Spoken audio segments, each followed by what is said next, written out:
యెజబెలు అంటే దుర్బోధ, గుర్తుపెట్టుకోండి. అదొక ఆత్మ.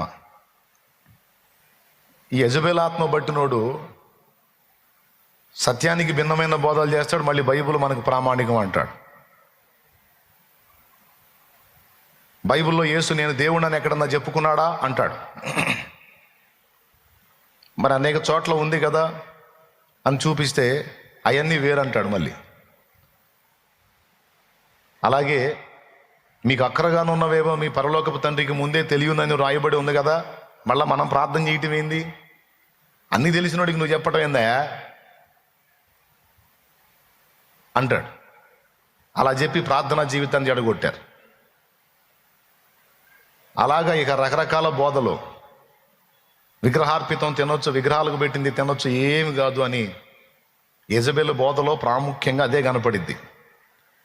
విగ్రహములకు బలి ఇచ్చిన వాటిని తినున్నట్లును జారత్వము చేయునట్లును అది నా దాసులకు బోధించుచు వారిని మోసపరచుచున్నది అన్నాడు.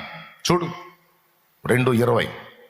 అయినను నీ మీద తప్పు ఒకటి నేను మోపవలసి ఉన్నది, ఏమనగా తాను ప్రవక్తనని చెప్పుకొనుచున్న యెజబెలు స్త్రీని నీవు వండనిచ్చుచున్నావు. జారత్వము చేయుటకును విగ్రహములకు బలి ఇచ్చిన వాటిని తినుటకును అది నా దాసులకు బోధించుచు వారిని మోసపరచుచున్నది. వారిని మోసపరచుచున్నది అంటే విగ్రహములకు బలి ఇచ్చిన వాటిని తినొచ్చు అని చెప్పే బోధ, ఈ శరీరంతో మనం ఏం చేసుకున్నా ప్రాబ్లం లేదు అని చెప్పే బోధ మోసకరమైన బోధ, మోసగించుచున్నది అన్నాడు.